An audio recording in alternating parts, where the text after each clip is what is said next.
Beginning in the late 1700s and flourishing between the 1830s and 40s, there was a revolution, not of war but of technology. As these developments occurred, it was evident that they had just as big an impact as a war. In 1794, in the midst of the Industrial Revolution, Eli Whitney invented the cotton gin, a machine to separate cotton fibers from their seeds. This was 50 times faster than separating the fibers and seeds by hand.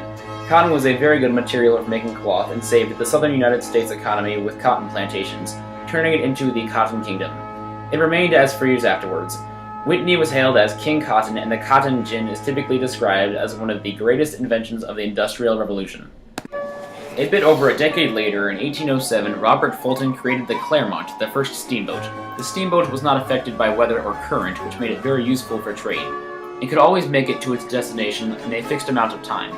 Steamboats were a common sight by the 1830s and boosted the United States economy through trade.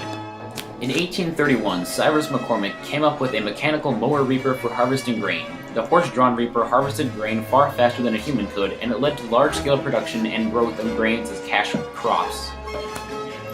In 1837, John Deere, whose name is still well known in the farming equipment industry, invented a steel plow.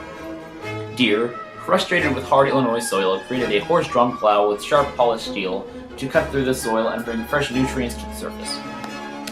In 1844, Samuel Morse connected the business world with unveiling the telegraph. The telegraph allowed messages to be sent in Morse code over long distances. The first message sent was, "What hath God wrought?"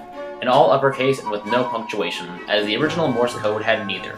The message is an excerpt from the Biblical Book of Numbers. In 1846, Elias Howe and Isaac Singer gave birth to the clothing industry with the sewing machine. Before this creation, clothes had to be sewn by hand, making buying them rather expensive, so most people had to make them at home. However, the sewing machine made sewing clothes far easier and affordable for those who did not want to make clothes by themselves. In 1850, Eli Whitney created his second marvel of an invention, interchangeable musket parts. Before these parts, if one broke the part, they'd have to buy a whole new gun. However, with this innovation, all one had to do was replace the part that was broken. Through these developments, it is certain that the effects of the revolution had changed not only American history, but world history.